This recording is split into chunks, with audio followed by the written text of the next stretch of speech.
Quest presents an unabridged recording of The Lightning Rod by Tony J. Forder, narrated by Greg Wagland.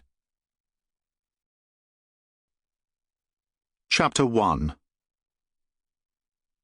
Driving northwest out of the city, towards the small village of Ufford, Bliss focused on the car's stereo system. All too soon his head would consume itself with grotesque imagery floating in the pool of inky black darkness left in the wake of a fellow human being. Until then he was happy to be in the company of Danny Wilson. A largely unheralded 80s band from Scotland, Bliss found their first album a source of inspiration. Lost in vibrant melodies and layers of sound, he got stuck behind a vehicle moving so slowly his paternal grandmother might as well be driving it, and she'd been dead for decades. He spotted a clear stretch of road ahead and floored it. As he blew by the other car, he glanced across, smiling at himself when he saw an elderly woman behind the wheel. Her face was little more than a mask of desiccated flesh stretched tight over a skull, but somehow her ruby-red lipstick made it work.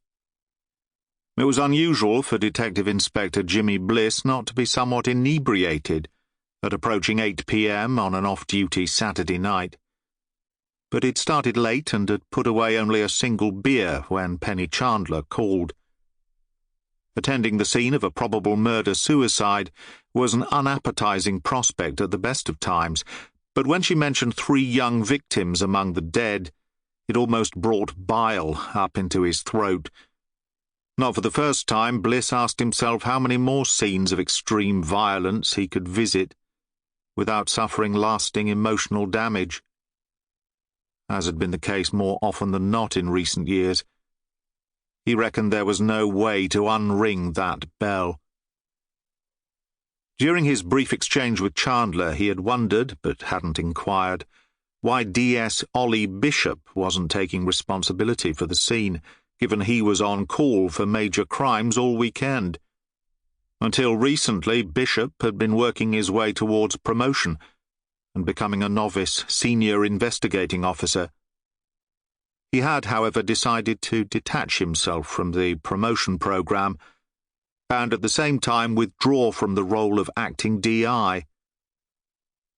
It was a resolution he'd not managed to sell to his wife, who was both unhappy and unsatisfied with his explanations for doing so.